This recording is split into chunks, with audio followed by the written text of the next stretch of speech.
that should be good. Yeah, I thought a more casual one. I think people like that. I think they do. Yeah. I think it's good to vary. Give them a taste of what Absolutely. the after show's like too. True. We that's could true. stay somewhere in there like we are like this in the after show. Anyone cares? What was If it you want like? more of this, you know how to find it. I think what was it? Trend was saying in the Discord the other day was saying like he watches He prefers more. he looks Watches it forward to the first. after shows more. He watches the after show lately. First. He's been watching those first because he's like, oh, they're more interesting now. Like he's more interested in hearing what we have to say because they're always so random. Just It's off very the cuff. random, and I feel like we talk about TV all the time. We do talk about. We have quite been a bit talking more about TV. We've been talking lately. It's been a lot of TV movies. Like Look, things we like have that. a whole podcast where we talk about video games. Okay, let us talk about There's other TV. media. Give to talk us about. that. Give us that. Give us Let that. Let us have the after show. It is ours. Actually, I mean, to be fair, nobody was complaining. They're just no. one's complaining. That's Exactly. true. Yeah. Well, they may have complained by unsubscribing, but They may, yeah. Their we don't complaints know. are silent and financially devastating.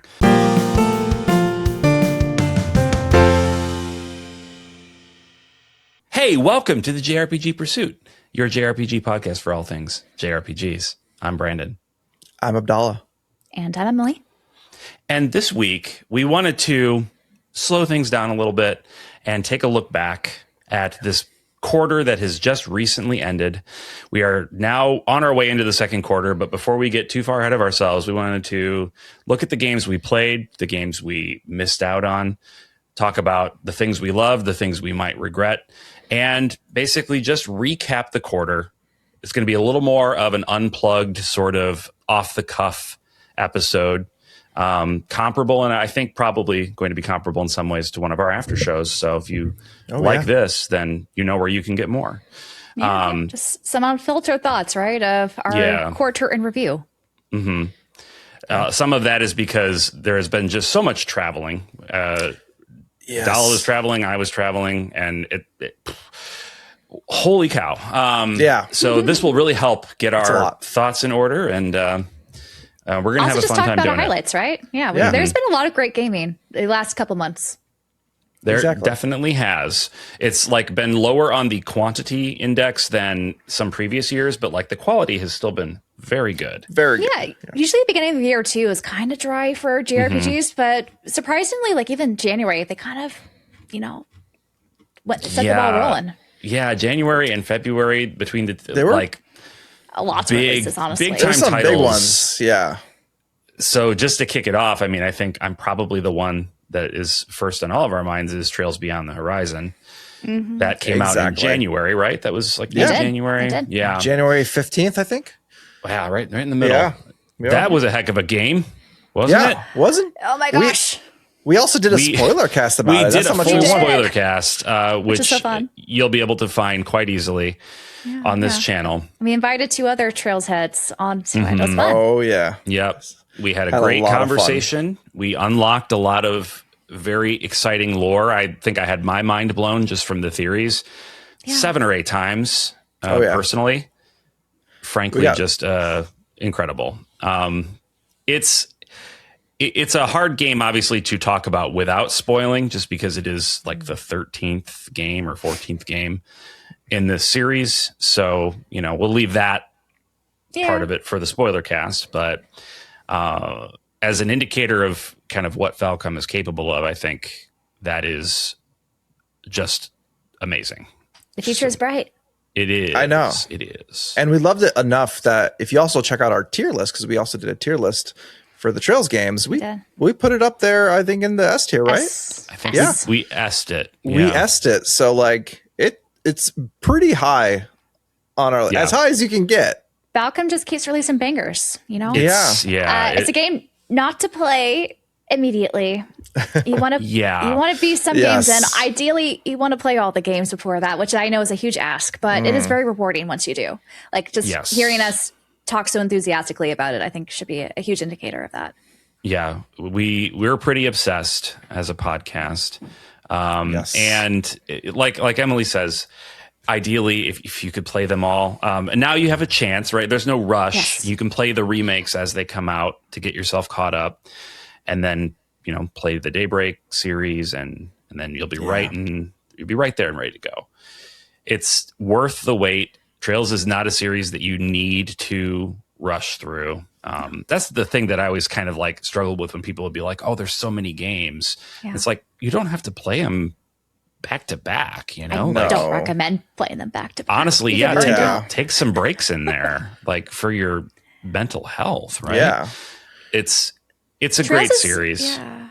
Like I think one of those games that rewards going through it slowly, having the atmosphere, you know, and not just trying to streamline it to the end credits, you know, which I feel like has been kind of how a lot of, especially when say RPG players, right? We are so obsessed with trying to beat games because there's just so many in our backlog and new games coming out. We're like, okay, we got to play this, get most of the story, and, you know, wham, thank you, ma'am, right? Wham, thank you, ma'am. That's basically how it's been going. But Trails definitely most rewarding when you go through it slowly and just soak it all in. Exactly. And that's been the struggle for me. Like, and I'm don't get me wrong, I'm very grateful to have decent, you know, relationships with publishers and stuff, and be able to review these games so I get them early. And I don't take that for granted. But at the same time, on the flip side, I used to be able to play through these games really slowly and really take it in and really just kind of revel in it. And that's not as much of an option for me anymore. So I do kind of miss that. So take that, you know, for what it's worth. Like it's a great series to just kind of marinate in and enjoy it. And get lost. Don't rush. Because I'm like relatively new to getting like to reviewing a Trails game. So like my experience, especially with reviewing Beyond the Horizon, like that was my first time having to like kind of rush through that. Go quick. Go quick. And so like I'm not used to that. So like my experiences up until now has always been very, you guys, you know, we talk about this a lot on the podcast where your 800-hour runs. I take especially longer than most people. He takes my time. I sip it like a fine wine. I sip it. I let it sit. I open up the box. He sniffs it. I let it air around in his mouth. Exactly. Spits it out. Yeah. I let it breathe for a while, and then I take it in. He's a Trails sommelier. There's nothing wrong with that. Nothing wrong with that. Exactly. But yeah, we were really happy with it, and honestly, the games are not going anywhere. No. So just at the end of the day, take your time. Is spoilers, but honestly, spoilers been out there for eons and eons. So just long. Stay off Twitter. Don't follow the Falcom social media accounts. You'll be fine. You'll be fine. And also another thing to keep in mind with spoilers is like spoilers. They might suck and they might be a bummer, but they're not the end of the world. Like I feel like people say, "Oh, that's a spoiler" when they point it out as a spoiler. People wouldn't know. Without someone else pointing it out. Right. Yeah. Like you might don't seem like spoilers. You might see something, but like it's fine. Don't worry about it. There's a couple of there's some giant revelations, of course, the course of the series, of course, but like it's hard to spoil that like in a sentence or a photo. You know, like it's usually the event itself. Like unless you are watching clips of it, you're not going to be spoiled. Yeah. And at the end of the day, like. The spoiler is there, but it's the experience of like going through the story and seeing how these things happen. It's still there. You still get a lot from that. So just don't worry. Play the games. Enjoy your time. Take your time. Play some games in between. Do whatever you want to do. Just play them. That's all. At the end of the day, just play. Just play. Just play. Enjoy. Yeah, exactly. Are we gonna go through this all chronologically? Let's go as chronologically as we can. Let's do that first. Okay. So the other big, I would say, semi-related to JRPGs game that came out in January was Code Vein 2, which was like a JRPG version of a Souls-like game. Yes. Yeah. And you two played that one, right? Yeah, I beat that one. You beat it. Emily beat it. No, I played it. Okay. He did a first impressions stream of it. Yeah. Oh, right. Okay, cool. So tell me about Code Vein 2, because I honestly don't know a ton. So I've never really played Souls-like games, so it's hard for me to speak from that perspective. But I will say, as a RPG fan, it's very anime, and the storytelling and also the characters. You really grow very attached to your companions because it's a Souls-like game, but not just with your own protagonist. You have a companion who also assists you with fights, also amplifies, what you're doing, and you're basically just trying to help this dystopian like fantasy world not be destroyed. And there's a lot of time travel elements into it, and you go back in time and you're supposed to go fight these heroes who, because of certain circumstances, their grief or whatever, they become these kind of terrors that you need to destroy or combat in order to help the present day. And so there's a lot of kind of back and forth of different timelines. You actually need to play the game 3 times to get the good ending. I didn't realize that. Bandai Namco, who's got time for that? No. To be fair, when you do the second playthrough, it's not the entire story. Like it's, you could speed run it. It's like a couple, like it's like 10, 15 hours. It's doing like a Nier. And then like the third one is basically like a Nier. It's like Nier, basically. Okay. So it's fair. doesn't sound as bad as it. Maybe I made it out initially. That's fair. Okay. But and it's vampires, right? Is it vampires? So the vein makes me think that it would be vampires. When it wasn't clear until the ending credit if you were a vampire or not. Your protagonist is not a vampire. Okay, no vampire for you. Your companions are basically vampires, and so the whole world has like either humans and vampire-like beings. They're called something else, and how they work together is a very interesting symbiotic kind of relationship. Okay. Literally. Yeah, I played a little bit of the original Code Vein, but so long ago and for like less than 10 hours. So I really remember very, very little of it. So lore-wise, I don't think it has any relationship. Okay. And it kind of just builds upon the mechanics that was in the first game. But there's so many things you could do with the different weapon options and amplifying those weapons to have different buffs and things. They were, I would say most of the game was not difficult as someone who doesn't play Souls-like games. So I feel like it's very approachable as a JRPG fan. It's just some of those endgame bosses it took me hours, but I eventually got them. And the nice thing about it is there's a lot of things that you can do in that game. Like there's like a boss in the earlier part of the game, which is like really hard to beat. And you most likely can't beat it, but then you can just go on and do some other things. Yeah, and build up your character. So it's a little more open. It's a little more linear. Definitely more open. Okay. It's not a linear story. Yeah, because you can shift through different periods of time too. You can switch between times and like do different things as you want to go. I think honestly, like the aesthetic is very beautiful. I think it looks good. If you like anime, you like anime aesthetics, it looks good. The music I think also was really good in the game. The music was great. Yeah. Very haunting and I think very fitting for the environments and stuff. Exactly. Yeah. But the characters were what really shined. Abdallah, I don't know if you were able to meet a lot of the characters, but there was a lot of very memorable moments with the characters that were great. Yeah, I need to come back to that. And I think it's definitely worth playing. Again, I played this on PC. I don't know how well they've patched it on PS5, but I hear the base PS5 version was not that great at launch. But I imagine they patched it since. I'd hope so. And yeah, just expect most of it's not difficult. It's just if you want to beat some of those end game bosses, you might take a while. Yeah. Okay. I mean, I should play it because my boy Goshina did the music. That feels like, or at least some of it. I don't know how much of the music he did, but I know he's involved. I think you would like the music. It was good. Oh yeah, it's good. Interesting. It's your boy. Interesting. He's my boy. Yeah. He's your boy. Yeah. So very memorable, I would say, as the start of the year. Mm-hmm.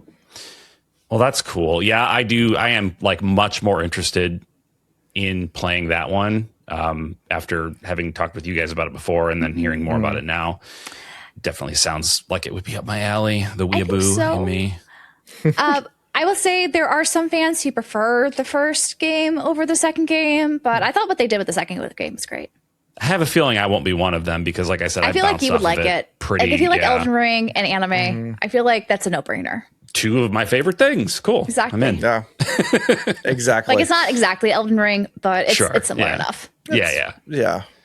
It was Bandai Namco wanting to do, basically cut from software out of some of the money. Basically. We don't just need to publish their games. We can just make one of our own. Make our own. And it's working out. I'm glad it's a series. Yeah. That's I'm excited to see what it turns into. Were there other January games? I feel like from the major side of things, that's probably definitely not from the major, right? But were there like notable indies that I missed that you guys are aware of? No, I was mostly playing a lot of my backlog. Okay. So I don't know if we want to get into backlog games at all in today's episode, but I finished up Nier Automata and as well as Final Fantasy X Remaster in January.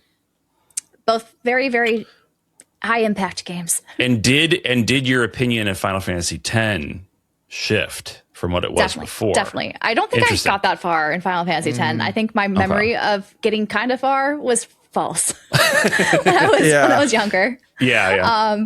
Which is really interesting now looking back. But yeah, I think that was before you actually kind of get in the weeds of like the combat and the sphere grid. And I just never really got to that point. I think I got like a little bit early stages and was like, it's kind of boring. Yeah. and my brother didn't like it. That was basically why. And then he traded to GameStop initially. And then I tried on the Vita again, but then got distracted with Trails. That'll happen. Did you use the traditional sphere grid setup or did you use the remastered setup where you could like? So I did the remaster setup, but also I played it on PC. So there was a mod where everyone gets the AP or whatever it's called.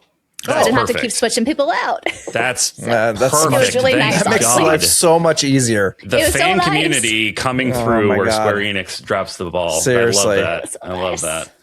I felt no shame in that. No, you absolutely should not. You should. Good Lord. That was brutal. Good Lord. That's that old school thing where I don't know if they thought they were doing us a favor by giving us more game time, right?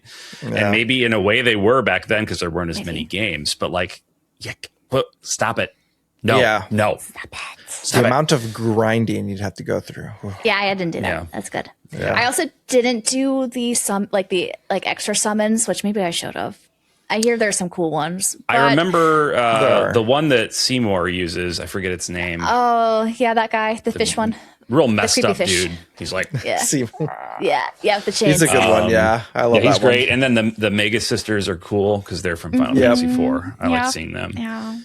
I still have my save files. I could always go back and try to see what they're like. But I did beat the game. I know one of the end bosses was tricky. I'll just say it took me a couple times, but I got through. That was the interesting thing about Final Fantasy X because I remember when I played it as a kid, there was like a spike at the end in difficulty that you did not realize it. Like I didn't realize how bad it was, and I had to grind a lot at the end. I believe it. It's playing the original game. Weird. In the original game, I must have hit a wall at some point. I don't remember ever hitting a wall. I do remember when I played the remaster several years ago, getting to like having no problem with the game at all. And then getting to like that string of final battles, the battle just before the last battle, and not being able to beat it. And I was like, what? This game has presented no problem to me at all the entire time during this playthrough. Yeah. And then I just was like, not even close. I wasn't even close to beating it. I'm like, what happened? So it took me a while to click like with some of the strategies to defeat that certain boss. And then it took me a couple tries for the RNG gods to help me out, I think. I think I just didn't. I wasn't strategizing. I was just brute forcing it like I had done the rest of the game. And as I recall, it was like 2 a.m. and I was like, I want to finish this. Forget it. And I just shut it off and never went back to it. Sleep. But I beating that game when it came out was like that was like just so cool. I love that game so much. Still, it's still pretty high on my list of. Yeah, I was impressed. I'm trying to figure out how I rank it with all the other Final Fantasy games. Because you're starting to tack more onto the list. So you are. I have been. I'm going to be curious. We'll have to do. When I met you, it was like Final Fantasy 12. That was it. And now you've got. Yeah, you got. It was literally that was it. You've been playing and then 16, 7, eventually, and 16, then OG7, Crisis Core. Yeah, and now 10. Slowly. Tactics now. Yeah, Tactics. 10 and 7 reimagined. I'm doing Rebirth, and 6 is finishing up. Are you going to do 10 too? I want to. I don't know when. It's fun. I want to try it though. Yeah, I really like the combat in that game. The story, I was kind of like, it's fine, but like it's like a different fun spin game on magical girls, right? Basically. It's a fun game though. Like I really did enjoy the game. Yeah. They bring back like job nice to see those system in a way, characters, so it's too. nice. Mm-hmm. Yeah, I loved 10-2 is fun. I think I liked it less when it first came out. But it's like one of those games that grew on me the more I like thought about it, and then I played it again later on. There's some games that do that. Like they keep thinking about them, and you're like, yeah, this actually wasn't as bad as when I was playing it, you know? I know. There's actually some really cool parts that I guess I didn't appreciate at the time. Mm-hmm. Yeah, because coming from like the first game, which was a very like emotional journey of a game, and then coming into 10-2, which was like kind of like almost a weird fan fiction type. It's like very lighthearted. It's lighthearted, so lighthearted, very relaxed. Like it's such a weird shift. It's so different. It was like, very what different. Is happening? Yeah. And it was also the first Final Fantasy like direct sequel. Yes. So there were all sorts of like fan expectations that I don't think that they could have possibly met. Yeah. So I think it got kind of a bad rap. I liked the gameplay from the beginning. I just was never crazy about the story. I should probably replay it. If they tried to frame it more as a spin-off than a direct sequel, would it have done better for fan expectations? Maybe. Because they did. It's always the tricky thing, right? They marketed it as kind of like, it felt like a sequel. Like you're like, okay, we're going to find out, like, are they going to get together again? Like what's going to happen? Yeah, you kind of left us hanging there at the end. They kind of left there was a little bit ambiguity. Exactly. It's like the ending of 10 is so ambiguous of what's happening. And so you're like, okay, what's going to happen in 10-2? And you're like, okay, no. They're like, it's still leave it up to your own imagination. Yeah. So I think unless a lot you of get people, the true ending of 10-2. I looked into this after the fact. There's a true ending. There's a true ending. And Ed does not leave anything ambiguous. It makes everything of 10. Yeah. Oh, it makes everything very clear. Is that hard to get? It is challenging to get. There's there's like missable things. So use a guide, and you won't miss anything. But yeah, it's an unambiguous ending from what I remember. So interesting. Yeah. Anyways, that's January. Yeah, so that's January. In February, there wasn't a ton, but we did get Dragon Quest VII Reimagined. Reimagined. Yes. I didn't play that, so that's my like, a mission of the year is I didn't actually play. I played the demo, but I didn't play the actual game and beat it. You played the original though, right? Yes, I did play the original on the PlayStation 1, and that was an experience. It's a long experience, so I really want to. I need to find time. I'm going to find time this year, I think, to play through 7 itself. You should play it, and then I think you need to have a conversation with Slam Zaney, co-host of the Level Up Legacy podcast, friend of the show, because he loves the OG Dragon Quest VII as well, and has played. You're like the two people in the world that I know who have played it. So obviously, you need to have a conversation about it. But yeah, I think he has also some very strong feelings about both the Reimagined and the original. So it'll be interesting to hear your take once you've played the Reimagined. But yeah, the remake is I enjoyed it. It's very fun. It's very cute and quirky, and it's extremely Dragon Quest in almost every way. I would say the way that it's not is the difficulty. And I say this as somebody who, I feel no shame about it. I die a lot in Dragon Quest. Like I get in over my head and I don't strategize and I get wiped out. And that's on me. I could do better, but I choose not to. But in Dragon Quest VII Reimagined, I never died once. I never felt like I was close. That's so weird for a Dragon Quest game. It was really easy. I want to say I died because I was unprepared for something, but I forget. It's documented on stream in some pod. Yeah, but even then, for the most part, it was not hard. It's still, right? Like it's still like strangely easy. And speaking with Slam Zaney about the game, because we hung out at PAX, which I'll talk about later in the show. Like he had turned all the difficulty options to max. And he was like, still like, this is so easy. This is just, or maybe it was Branden, Level Up Legacy co-host, not me. He tries to break games, so I'm not surprised. Yeah, because he probably tried to do all the jobs maxed. He did, right? Yeah, he did everything. He broke everything, and it was like it was super easy even on hard.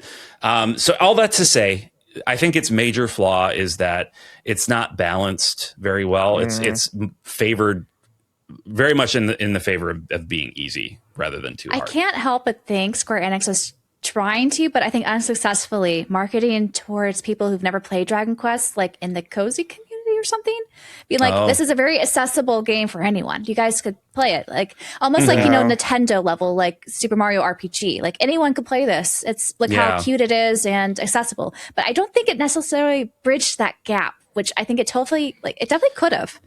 But I don't think they marketed it right for that purpose. You know? I think it could have, but I think the problem is, and I'm sure it has such a reputation as a series, of being like old school, challenging, and 7 in particular. If you don't know the specifics of 7 Reimagined, 7 in particular has a reputation of being like inscrutable, just like so hard to get into and get through, and so long and keep at it. If you want to reach out to the cozy community or other people that just haven't played Dragon Quest, like it's a challenge for one thing because it's got a big old 7 in its name, right? Like you're talking about it's hard to get people excited about a series jumping in right in the middle. So there's that, but then also if you are at all tapped in to JRPGs, you know about Dragon Quest and you're like, I don't know, man.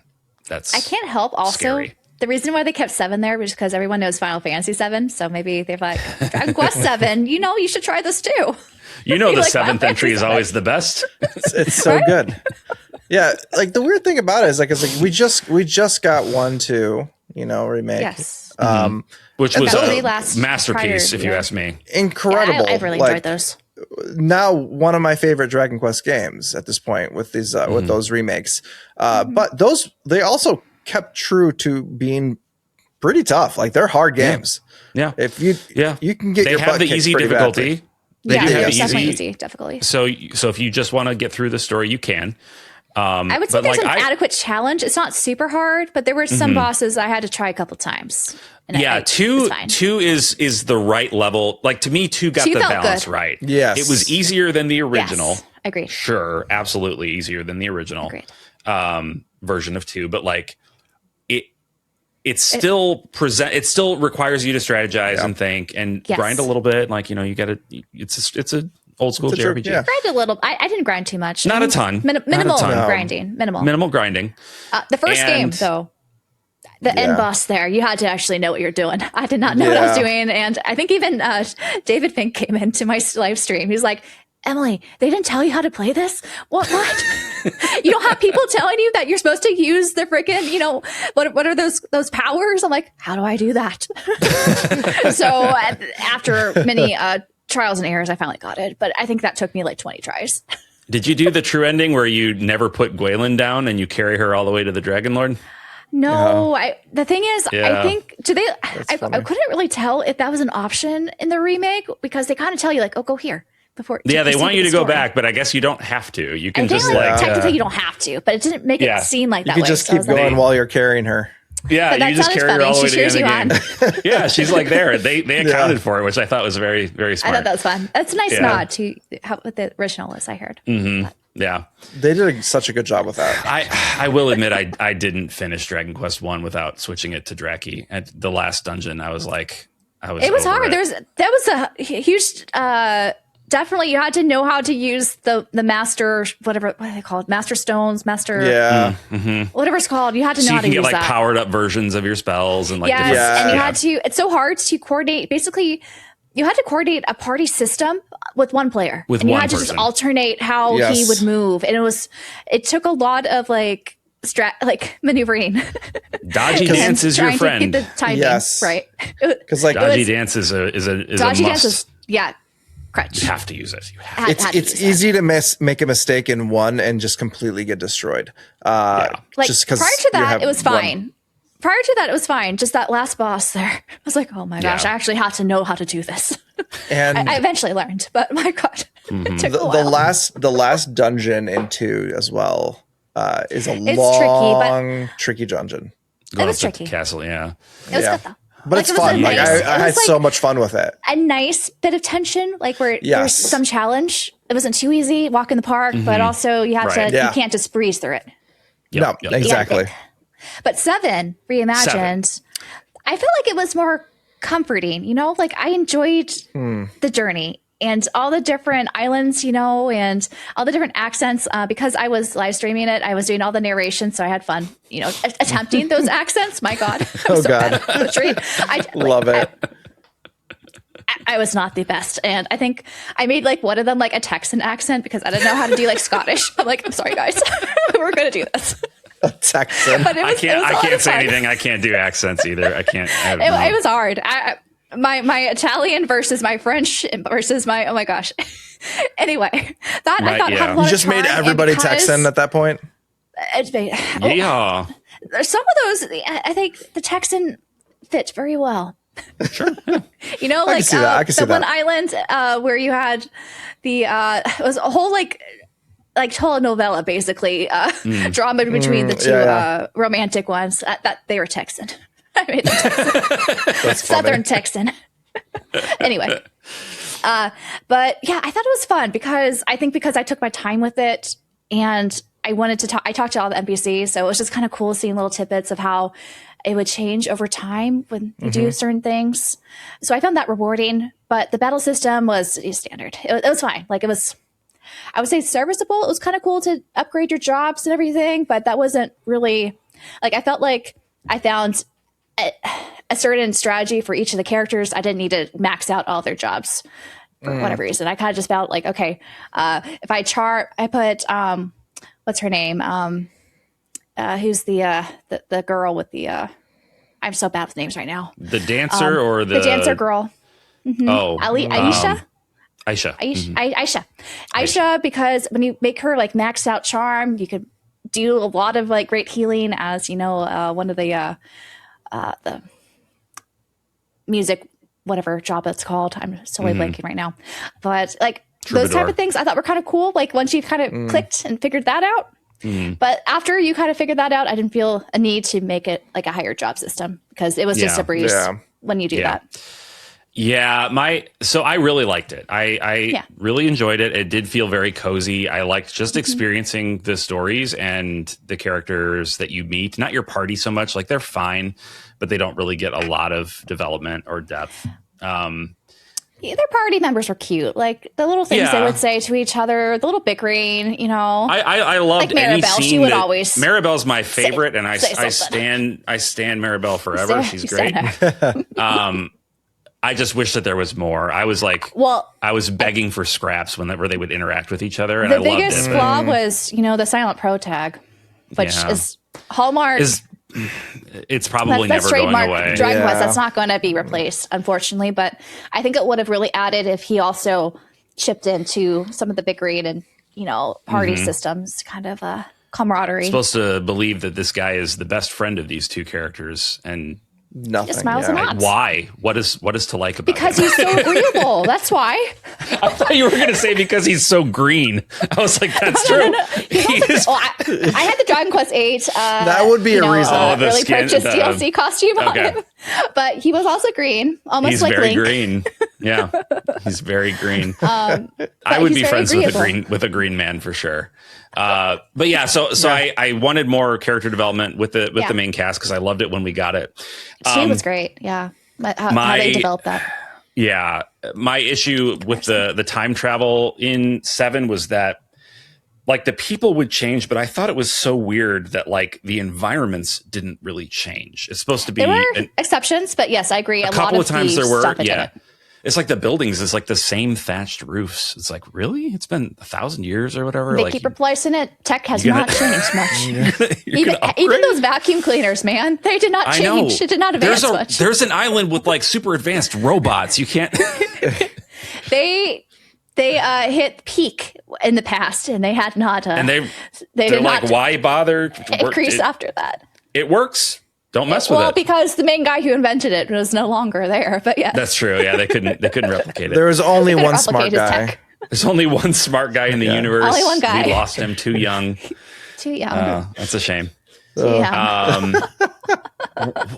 So I'm trying to think of what came next. I have East 10 Proud Nordics. Was that the next big release to your recollection? For me, that I played personally. Same for me. Same here. Yeah. I also kind of dabbled with other genres, but JRPGs, yes, it was East 10. Okay.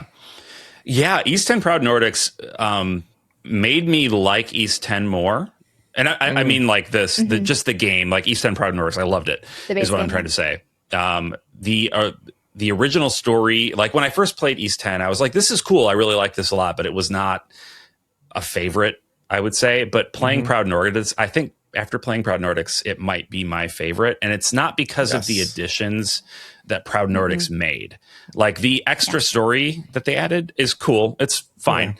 I think I described it to someone as like, if they had made it DLC, I would have paid $20 for it. It's like, it's not an insubstantial DLC by any stretch, but it's as a full release, it's a little weird.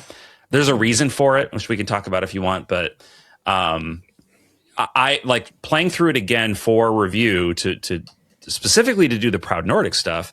You have to play through the main game because it's the new stuff is like gated behind story every progress. Single kind of interval of what you learn in the game. So even if you were just wanting to play the new stuff, you still would have to play through the main game. But playing I'm through pretty it again, sure like the last part, you don't get like an invitation to the last edition, right, of the DLC until you reach the door into the last boss. To go to the last boss. Yeah, you're I done. actually didn't and then do you it. can, I was like, well, I'm here. I don't want to go back. and then if you, the thing that kind of boggled my mind, this doesn't really matter, but like there's a story development in the new stuff that happens at the very end that contradicts something in the final scene before you have the last battle. Yeah. And they don't mention, like, I thought when that happened, I thought, but they're going to jump in and be like, oh, actually, we learned this truth about reality. But they don't. They just let it go. I'm like, oh man, that would have been a cool opportunity to like tie those two stories together. They like a perfect opportunity. Well, we can talk about it off camera at some point, so that we don't spoil. I just finished it, so it's very fresh. Yeah. But anyway, it made me love the base game so much more. I feel like I learned how to play it better. I just played it better, and it was so much more fun.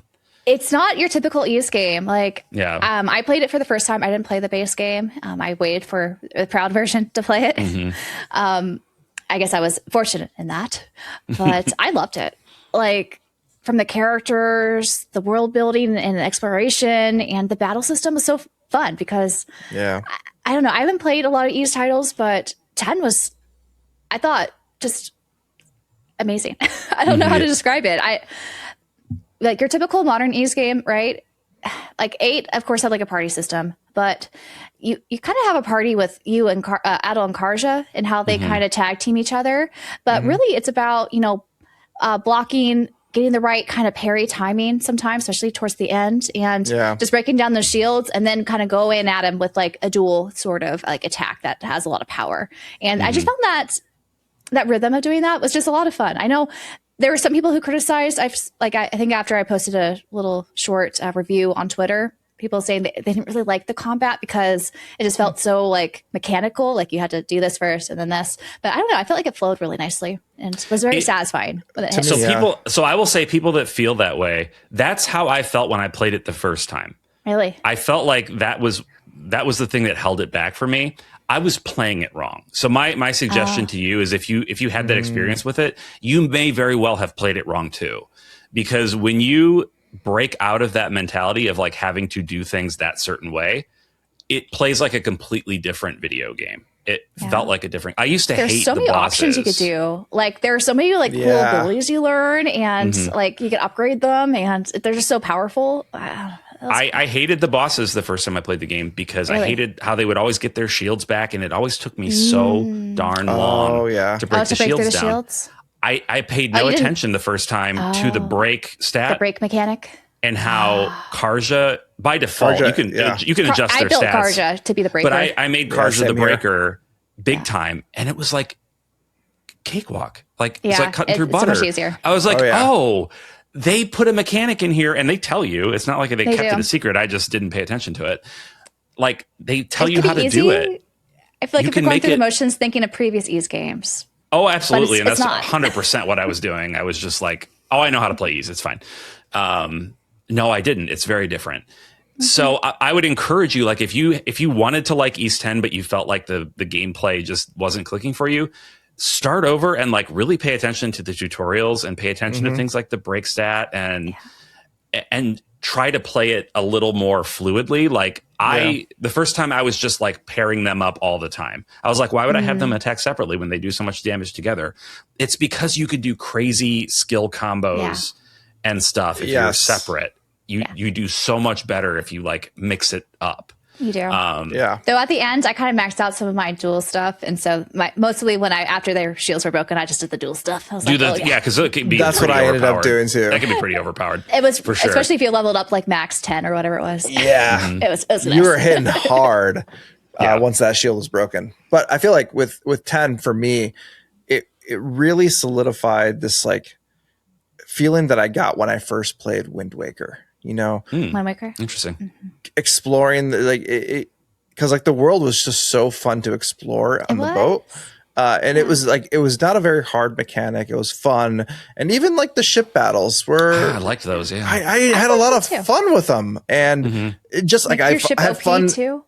Like trying to find all the little places that you could find and explore the different islands, all the different things that you can find. It's a really like adventurous experience. And then the interactions between Karja and Adal, which Adal being a silent protagonist for the most part, somehow still emoting in a way that like he was sassy. Yeah, like his like the things that you would choose. Yeah, like I especially love like Karja's like eye rolls all the time whenever he would bring like whenever you would choose an option of like because of adventure or there's like something like that because like he there's always like one option that's like the most like the most adult option. It's just like there's no implied romance at all between those two characters, but they have very married couple energy. They have very married couple energy, and I love it. It's so funny. It's so funny. I want them. Like the saddest part about the game for me is just like now I just want them to be a thing. Like, I want them to continue. Like, I'm pretty sure that Karja has some important part to play in the future based on some of the things that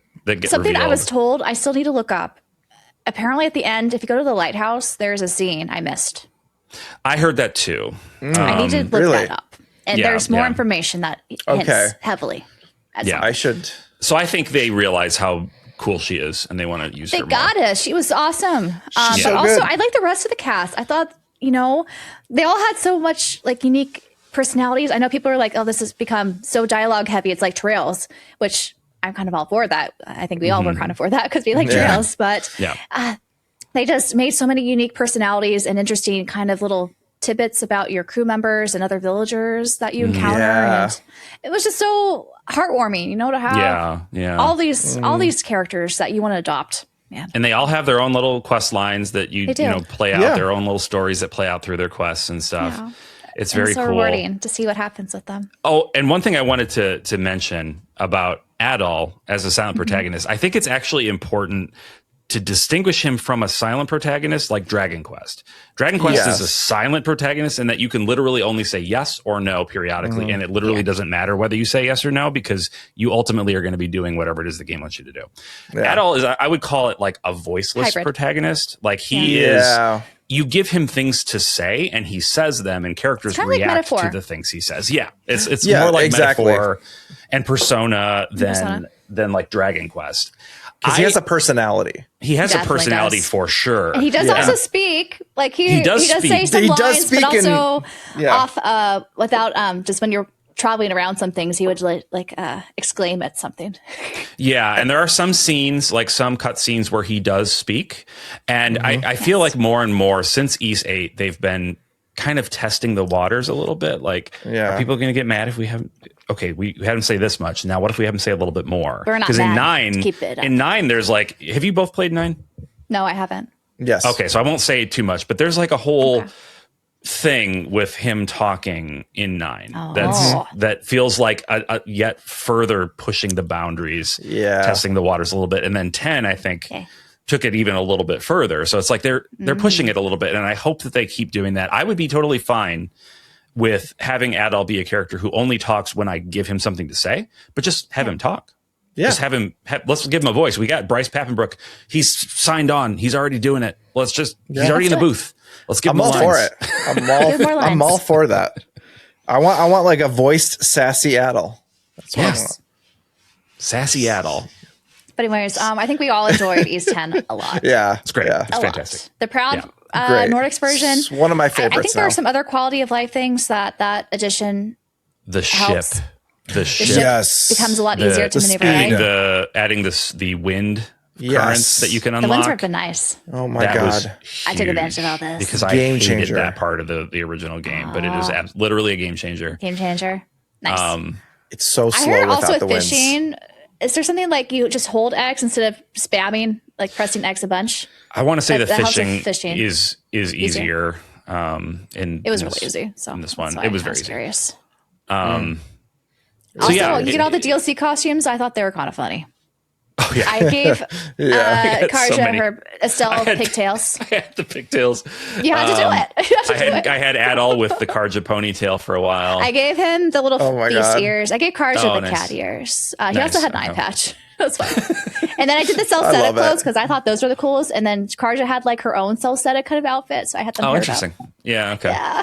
I love it. Yeah, I was changing. Normally, I don't change outfits when I play a game the first time, but because technically I had already played it, I was going hog wild, changing all the outfits. I go. It was a lot of fun. Yeah, no, I know. Yeah, it was a lot of fun. It made me feel a little bit differently about changing outfits. Fun, right? I still don't think I'll do it for like trails the first time, but like subsequent. That's fair. That's fair. I won't do it first. Would you do it if they give it to you? Like, if they give you outfits when you get rewards in games, like after you play a section, you're like, okay, have the kitty ears, Estelle. Possibly. Well, so and this is not.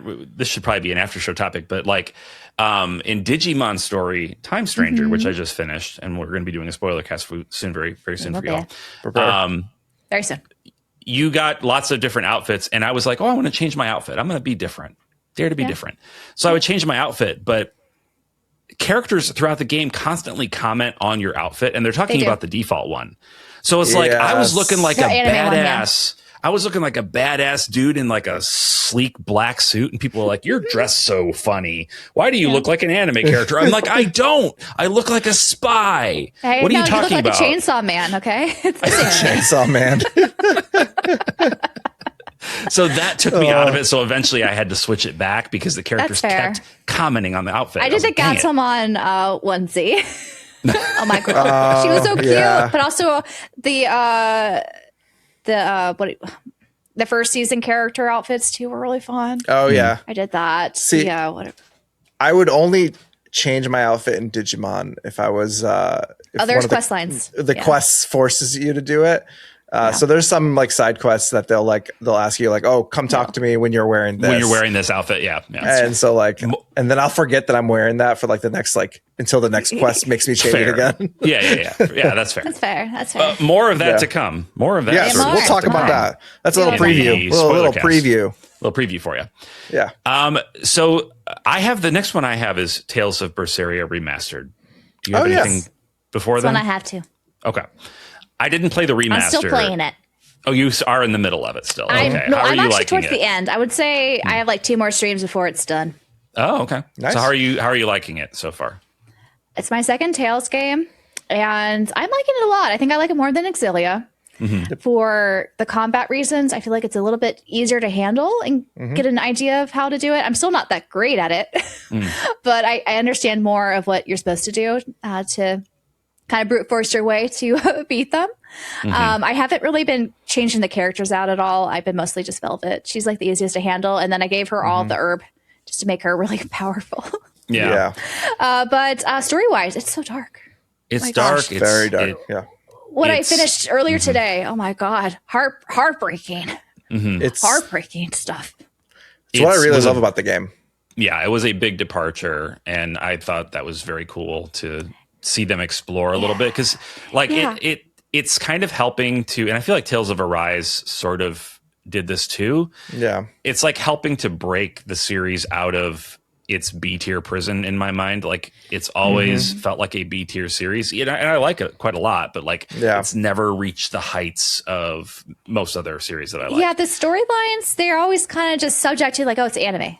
And they don't really of, elaborate more about the story at all or what's interesting about it, what makes it different. Yeah. And I think Berseria definitely is different in that respect and definitely a memorable story. And I don't play the Rise, so I can't speak to that one. But it makes sense to me. Yeah, I feel like Tales of has gotten much better with the storytelling. The earlier games had good stories, but they were kind of like, you know, things that you'd expect. Yeah. Right? Like, I feel like they did, this, and then this, and then this, and then this. I'm like, I can't keep up, but okay. We're getting a little bit of whiplash here, but all right. Yeah. On for this ride. But yeah, there wasn't like an impactful storyline I've seen so far in, say, Xillia compared to Berseria, where there's definitely a clear kind of a vision.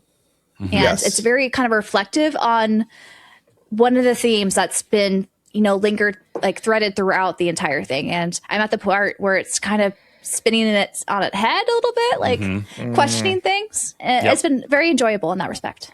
Yeah. I did a first impressions stream because I beat the game on the PS4. Right. And I really I love that game. It's like one of the top Tales of games for me. It's personally, top 3. It's definitely in the top 3. I just don't know where it sits yet. Or I don't know. I just leave top 3 like ambiguous. But it is, the remaster does a good job. It doesn't change a lot of stuff. It still looks beautiful. In the 4K, everything that kind of looks good.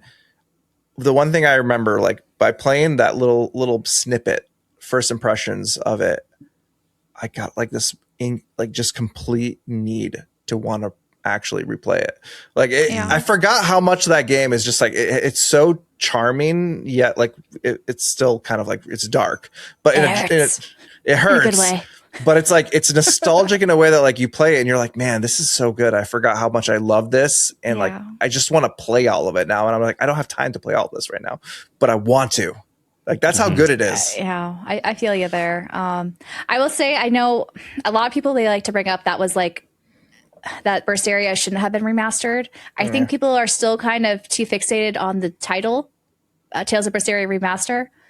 I think it's basically just an enhanced port, right? Yeah. It was never available on Nintendo or Xbox. They've improved some things like the resolution, all the games. It's higher resolution than it was before. And they've also, at least on PC, made it, I think, 120 frames per second now in the latest patch. So there have been improvements. You also get the DLC costumes, which I've been using. I've been using the pirate ones. They've been fun. I've been using all the DLC costumes lately. They've been a lot of fun.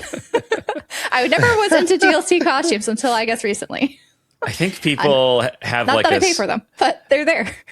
I think that people sometimes have a simplistic idea of like what actually goes into making a game. So like when 100%. The Tales of remasters get announced and they say they're bringing out Tales of Berseria remastered, people are like, I don't want that one. That one's new. You should give me a different one.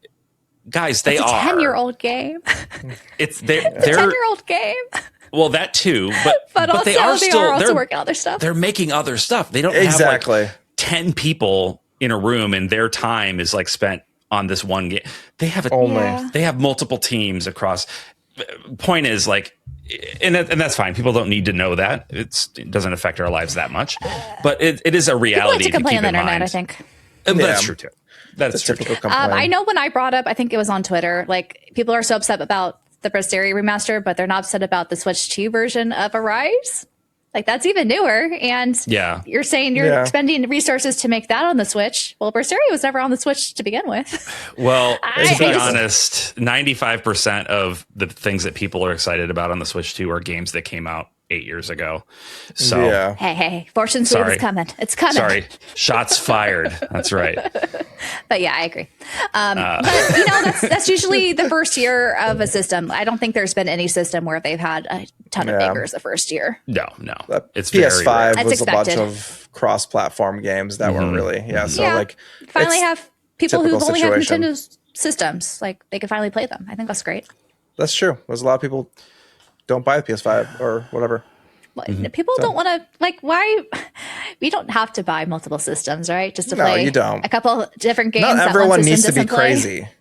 But also, like, most games are now multi-platform. Like, just wait for them to get. If you're not a collector, you get a decent PC, and that's going to last you a long time. So it will. That too, especially with the genre that we play.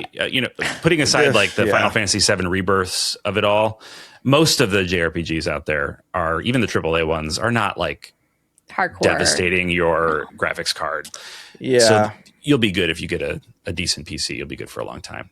Anyway, sure. I don't want to rush us too much. I know we have more that we want to talk about, and we're approaching that hour mark. We can go a little bit over, but it is a little late. bit over. Yeah. I don't know. It is But late. anyways, Berseria, great. Berseria, great. It for anyone who hasn't played great. it. Highly recommend. Play. I had Ariana and the Elder Codex was the next game that I played. Works.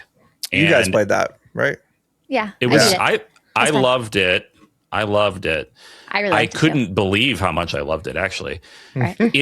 It's a 2D action RPG kind of deal, action platformer, and it has like the coolest new world, I feel like, in a game that I've seen in a while. It does a really good job of giving you little nuggets of information without just spelling things out and letting your imagination do a lot of the work. So they give you this little bits and pieces, and your mind's like, oh, I wonder what that means. And then you start to think, okay, and then I get this other piece of information. Oh, I see. This could be connected. And I really, really, really hope that they do something more with this, make it a series. And I think I even said in my review, like, it doesn't have to be Ariana as the only main character or whatever. You could do, I would love it if they would do a straight up traditional JRPG in this world. I just think the world is super cool. Yeah, I like the storybook kind of approach of different environments you get to enter and how magic is connected to all of it in the library. Yeah. I thought it was really neat too. The idea of like storytelling being the way that magic gets born into the world, that was very creative. That's cool. Yeah. I thought it was nice. Unique. So yeah, they write these books that bring magic into the world, and the way they write them is they're basically telling stories. And you go into the books and you experience the story of that book, and you have to fix the problems with it because they've been sabotaged. Little torn pages and stuff. You gotta prepare. That's the premise. And I was honestly kind of blown away because it's Idea Factory and they don't have the best reputation. It's Compile Hearts of all places. It was Compile Hearts, actually, even more so. Oh yeah, it is. That's true. Which, I mean, to be fair to them, the two games of theirs that I played, well, they did Mary Skelter as well, right? They did Mary Skelter. Yeah. So I love Mary Skelter as well. So the only two games of they theirs have a bad that I rep, played, is what I'm trying to they have say. a bad rep. They but do, coincidentally, the only two games of theirs that I played were like you fantastic. actually liked. Yeah. Maybe you should play more of them, Branden. Maybe I should. Yeah, maybe this is their play the Neptunia games. Tell us how you really maybe think. I'll play Neptunia. They're rebooting that pretty soon, I think, or they're doing. I think they something already new with it. They already rebooted the first game, so you can actually play it on the PS5. Oh, okay. Oh, really? Okay. You can. We'll see.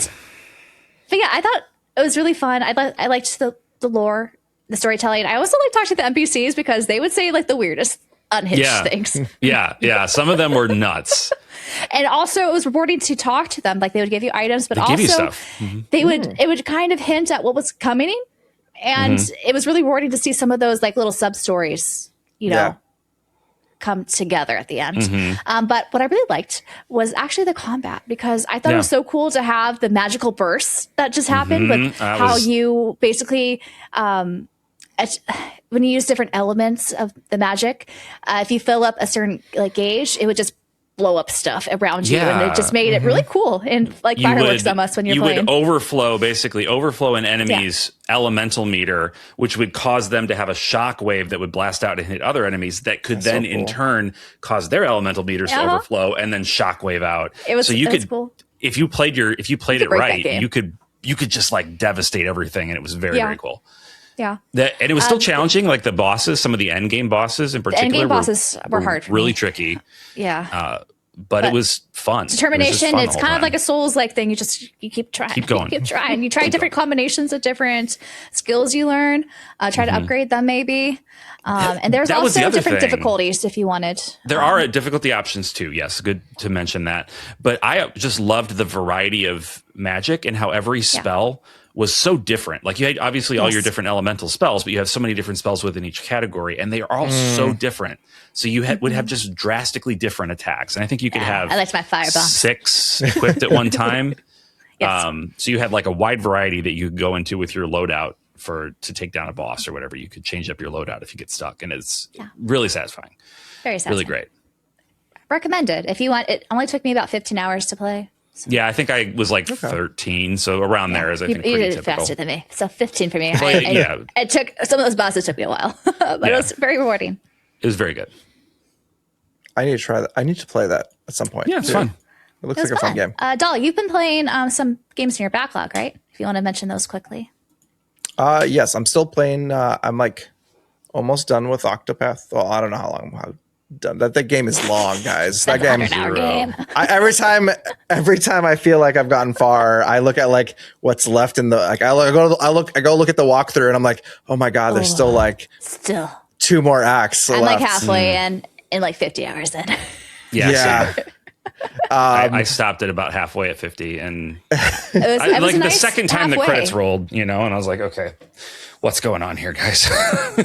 No, exactly. But honestly, it's a lot of bang for your buck for a $50 game, and you can get that on sale cheaper. You get a lot of content. It was really good. It's very good. It's a lot of fun, and I love the characters, and I love the little stories. I like that, it's almost like set up in it's like multiple games at this point. Like you have like this every story kind of towards the end you start to move into like each act kind of flows into the next one, but there's like very specific vignette stories that you're trying to deal with within the different chapters that you're going through, and so it's very cool. I love the game. I've also oddly enough started playing Wild Arms. Really? Oh, the first one? Yeah. Alter Code F. Alter Code F. Interesting. I ripped Game Stage. Southeast, yeah. I ripped my my game and I put it on the computer. PC, yeah. It's PC to try it out on an emulator and just kind of fix it up and stuff like that. And it plays really nicely. Nice. And I'm, I played it for a good I would say 10 hours so far. Nice. I'm loving it. It's really cool. I've never played Alter Code F. Oh, you just played the original. So, I played the original. Okay. So this is the first time playing the remake of that, and it's cool. I'm really digging it. I think it looks really cool, and it does change it up a bit. The story plays differently, which is kind of cool. I'm kind of it's a lot more detailed. They really start to dive into a lot more of the world and the characters, more so than the PS1 version. So I don't know. I'm going to see how much I like it more or less. I don't know. I will see how it is by the end of the game whether this is a game that I like more. But I figured go ahead. Let me pose this to you because completely coincidentally, last week, because I didn't know you were playing that, but last week, I think it was, I was texting back and forth with a friend of the show, Alan. You guys know Alan. Yes. We're going to have him on here at some point. So look forward to hearing from Alan. But we were texting about Wild Arms, and he was blown away that I had never played any of them. And I was like, yes, it is one of my shames. And he was really recommending that I start. Yeah. So I will be curious to hear if you think that if I should start with the original first game, or if I could play Alter Code F and get away with it without, would it enhance my experience? Is it that different? Yeah. To play Alter Code F after I played the original, or is it one that I could just supplement or supplant? Yeah. Alter Code. I'm preliminary thoughts. Is I think you could probably supplement it. Have you ever played the first original one on the PS1? Zero Wild Arms. Zero Wild Arms. How many arms do I have, Dalla? None. How many have I got? I see none. How wild are they? Zero Wild Arms. Okay, yeah. I honestly, from what I'm gathered, unless it really by the end of it, I'll give you my full thought process. I'll probably do a video on it as well. How long does it beat for both of them? Because I'm wondering, you could just play one of them and watch a playthrough of another if you're curious. That's true. I would say watch a playthrough of maybe the PlayStation one. The original. That's how I would lean towards it probably if they did a nice remaster or remake. Sorry. But I do appreciate the one thing I do wish the PS2 version had is the same intro. Oh yeah, because animation. Watch it on YouTube. I know. But I have it. I have the original game as well. Yeah. So that's true. I can set it up on the emulator. Nothing beats that FMB like intro sequence with that beautiful music. They changed it up a bit in the PS2 version. It's not exactly the same. Not the same. But that's my biggest critique so far. Everything else is good. So that's cool. I like the way it looks. It's a pretty game, especially if you throw it on an emulator and you like use your game that way. And I own the game. We bought it, bought that game. It's not cheap. And so I already knew this year I had to put some time into some Wild Arms. Yeah, after spending that moolah. I actually do. Exactly. Yeah, I agree. I feel better about a big purchase like that if I do play it shortly after I buy it. Exactly. It's a little more justified. And we have some time, and I figured I was thinking to myself, I was sitting down, I want to play something. I need to pick out my next backlog game that I haven't played in a while, and I want to play something a little bit older. And so I went to the PS2. Good choice. Nice. Yeah, but that's why should remaster it now? Oh my God. Modern system. Thank you, Dala. I can play it. If they somehow did that, I would not be angry at all because Wild Arms is not a thing. Honestly, at this point, yeah. You got the pretty box, so it's okay. It is a nice box. Yeah. Yeah, it is a nice box. But I mean, outside of that, a lot of my games I've been playing have been not necessarily JRPGs. I mean, Yakuza, you've been playing. Yakuza Zero. Adjacent. That's JRPG. Beat Yakuza 0. I'm going to be starting. Oh, you beat it. Okay. Yeah, I've already beat it. I'm going to be starting Kiwami. I would have already played it yesterday when this, when this episode comes out. This airs. So I'm starting it this week, Kiwami, and then also finishing up Requiem, Resident Evil Requiem, as well. Which is if you ever want to see me scream, check out my VOD. For my second playthrough of the game, there's a horrifying sequence where I'm just walking, and then the horrifying beam. She fell right next to me as I was walking in the dark, and I remember just being on stream, and I screamed so badly. Someone on stream, they were like, "Weirdo." She's a weirdo. It was horrifying. It's terrifying.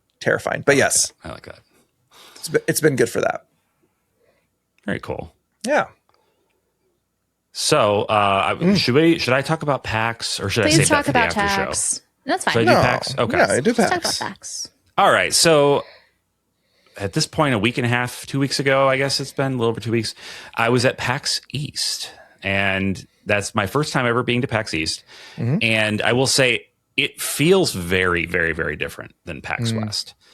It's for one thing, everything is in one building. There's no traversing between buildings. So that part was very good.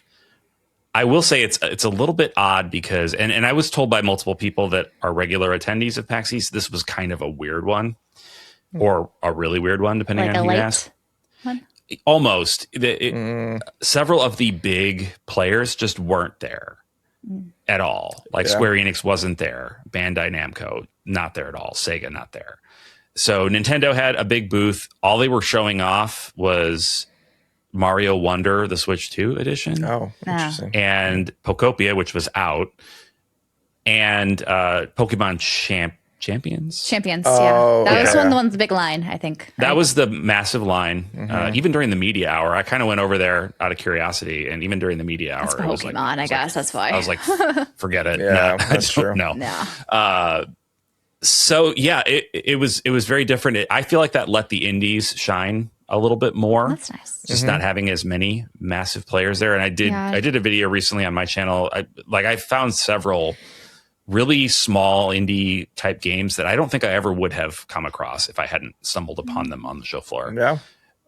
Rain 98 looks really cool. It's a weird visual novel. That does dating look really sim, I guess, but it's so weird. It's so deeply weird, which is very much my vibe. And yeah, there's some really, really cool stuff. So check out that video if you want to see my thoughts on those games that I saw. But I spent most of the weekend hanging out with Cam from Party Chat. And the rest of the time I spent with the Level Up Legacy crew, who were all there. And that was a blast. Like they're just all of them. They're just all the most genuine, fun, friendly, kind people. Just I love them all. I love them all. And yeah, it was so much fun. It was so much fun. Even if there weren't a ton, like I didn't have a bunch of appointments like I did at PAX West where I'm going and you got to take your time. But I got to just experience stuff and kind of experience it as an attendee. Yeah. Like I had some appointments, but it was nowhere near the level of PAX West. So PAX West was wild last year. Yeah, we were so busy. It was nonstop, wall to wall. We had to make a calendar and be like, okay, I think we can fit this here. Maybe. Yeah, we were moving things. Yeah, it was crazy. We had very little time to just like, and we had to say no to a lot of things, which is sad, and we had to say no. Yeah, that's true too. So this time I got to do the appointments that I was interested in. Well, with one exception, there was one appointment I was going to go to Sunday morning, was kind of looking forward to, but our brunch went long, and we were like, we're not going to make it back in time. I was like, too many mimosas. I didn't have even a single mimosa all weekend. Branden. I know. I had Down East. Well, don't be too proud. I had Down East cider, which I am in love with. It is my favorite cider I've ever had, and you can't it's so hard to find because it's just over there. Is it tart? It's like it's not super tart. It's relatively sweet actually. I like it. Okay. Branden likes sweet. Not very dry. I do. And I'll do a tart dry cider every now and then, but definitely preference is the sweeter, lighter. I had so many of those. We went to Cheers. I think so, like Northeast, because it was everywhere in the Northeast. Okay. And yeah, we went to Cheers, and I had another Down East there. And when you walked into Cheers, did they call you by your name? Tell me that. No, I wanted to lodge a complaint because nobody knew who the heck I was. They didn't say my name at all. Oh. And that is contrary to the song. What you should have done was wait for Jen to go in there first, and then she'll call your name. Yeah. Branden. See, somebody knows my name. At least somebody in here knows my name. My wife. That should be the new slogan for it. At least somebody knows your name. But real quick, I thought to wrap up, I would share some of the things I picked up. At PAX. Actually, maybe everything. I put it all over here. I think it's all over here. So I'll go through these quickly. But at Serenity Forge, I picked up a couple of games. Serenity Forge is great, by the way. They're pretty. Someone pointed out that it's funny how their name is Serenity Forge, and all of their games are like dark and horrific, and the exact opposite of Serenity which is like, oh, that's very funny, actually.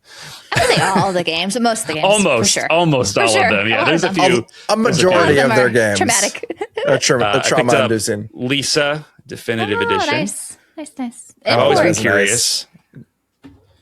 And I picked up from them as well As Dusk Falls, which I guess is sort of a Telltale-like game. I had never heard of it. It was a Game Award winner. I don't know what it won for, but I've never heard of it. And I saw it there. And they were describing it to me, and I was like, I should just check it out. You were convinced. Something that maybe like Jen and I could play together or something. Oh, nice. Yeah. I picked up as well from limited run. I picked up Ender Magnolia because I recently picked up Ender Lilies, and I thought we should have the whole floral collection. Oh, I forgot to mention that at Serenity Forge, they were kind enough to gift me this. That's cool. Yeah. I always get the name wrong. Needy Streamer Overload, because there's an anime that's called Needy Girl Overdose, which I don't know who decided on naming, because I think it's based on the same thing. I'm confused by how they chose to do the names. So is that Needy the one Streamer that comes Overload. With the otaku kind of wrap thing? A hoppy coat, yes. Hoppy coat, yeah. You should wear it on stream sometimes. It does. I want you to wear it. Now that I know it. that's in here, I'm going to bust this open. You should wear it. I'm going to wear it. I'm going to wear the heck out of it. Yes. So look forward to that. And while I was at limited run, I picked up the alternate cover for First Departure, and I got this for Emily. Thank you. So we'll be sending that. I requested it soon. Yeah. Well, I couldn't remember which version she wanted, so I just got one of each, and I was like, I don't care which one I get. So that worked out. As long as you don't care. No, I don't. Okay. I wanted to match my they gave me these. They gave me these. Yeah, they gave you those for buying stuff. Yeah, I haven't opened them yet. I still have mine from last time, and I didn't haven't get any opened good it yet. hits. I just didn't know any of the games the cards I got. I should open mine and see what I got in there. So this was cool. I got a collection of Persona 4 pins. Oh, pretty. Oh, that's really nice. Are those official or are those fan made? I think they're official. The backer that they came on looked very official. So I'm going to say I'm pretty sure that they're official. And they're very heavy duty, very high quality, and I am very happy to have them. Okay. I got them for a song, actually. I was going to buy just a few, and I was paying cash, and they didn't have enough change. And they're like, look, we'll make a deal with you. If you get the rest of them, you can have it. If you just let us keep what would be the change. I was like, okay. Sure. Sounds good. That's one bargaining tactic. Yeah, I didn't even have to try. So that was great. I also, when I go places, I like to buy clothing items. I got these socks, these fun socks that have video game hearts on them. Yeah. Love it. Love it. Love it. And of course, I got to buy hats. I'm a hat guy now. So I got this Kirby hat. Oh my God. Yes. How cute. Love this Kirby hat. That's just so nice. I love it. It has little Kirby's on the underside. I know. I love it. And I had to pick up from Peak. Bing Bong Airlines. Bing Bong Airlines. Oh my God. I said, I was like, even if this wasn't a game that I had played and I didn't know what this was, the fact that it says Bing Bong Airlines on it, it's coming home with me. Yeah. 100%. Do they have any Bugle merch? I didn't see any. I feel like I would have grabbed it immediately if I had. So I don't think that there was any. Oh my God. We got to play that again one day. Yes, we do. Oh, and then I got these for demoing Mario Wonder. These little. Oh, that's cute. I love that. Yeah, they're cute. It's cute. I do have to say that demo of Mario Wonder was maybe just the least impressive thing I've ever seen. I heard people say, the Switch 2 version's worse, right? It's the thing that they were demoing was the new party game content stuff. Oh, I was like, it's fine, I guess, but you really need to take up this much show floor for this. No. But also, why make that a thing? Why? Yeah. It's a 2-year-old game. And it's coming out so late in the Switch 2's not so late, but you know what I mean? It seems like if they were going to do something like that, they would have that available from day one. Yeah. I think they're just making it so it's justified to add $20 or whatever to the Switch 2 version. Yeah. I mean, they had to put something in there. They did the same thing with Kirby and some of the other ones. I'm like, yeah. Because Mario Wonder is such a good game. But to put that much effort into...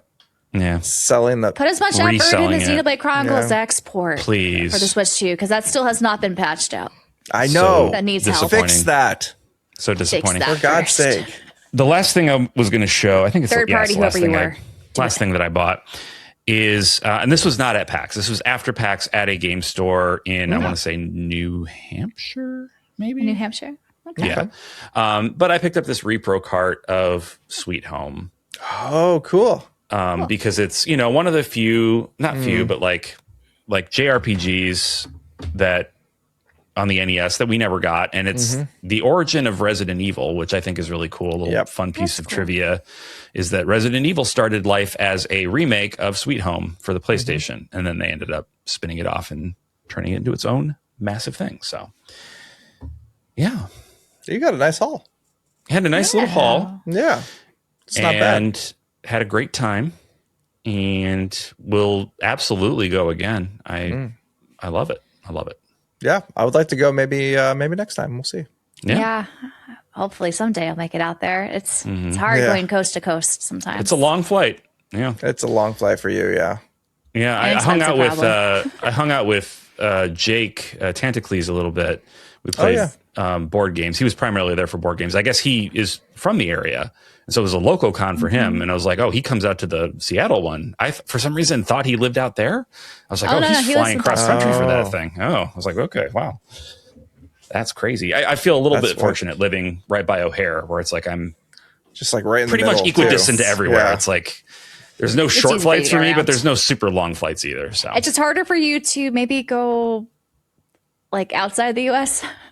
Oh, well, Meaning, yeah. like distance-wise. Well, like, yeah, if you don't have a coast that you're but there close are to, a lot of direct flights. It takes longer. The direct flights from that's O'Hare is nice. It's just Yeah. longer. Yeah, it's just longer. Just longer. You are, yeah. and I can't sleep on a plane, so that's my struggle. But Yeah. anyway, Anyway. I think that wraps us up. Q1 was pretty cool. I think We had a lot of Yeah. good picks. There's some games we didn't get to play, like Monster Hunter Stories 3, I think is one of the big ones in the JRPG space. I'm sure we're missing some other ones if anyone wants to chime in the comments. Etrange Overlord. Etrange. Etrange Overlord. People of Note came out recently, and that looks very cool. Musical game. I guess Etrange Overlord is too, but it doesn't have a dub, so I'm struggling to imagine how I will like a musical in Japanese. I didn't realize that was musical. It's like a full-on musical. Like not just like a musical game, but like a full-on like singing musical, like theatrical. Yeah, that one hasn't been marketed as much, so it's been kind of. I've also heard it's a lot of fun. I've heard very good things about the gameplay, so we'll see. I have it. I'm gonna check it out. I have it as well, so I'm planning to check it out and see how it is. But it does come with the special edition. Did come with a really cool like little musical acrylic stand. Mm-hmm. That's nice. That has the character singing. She sure is. It's cool. It's cool stuff.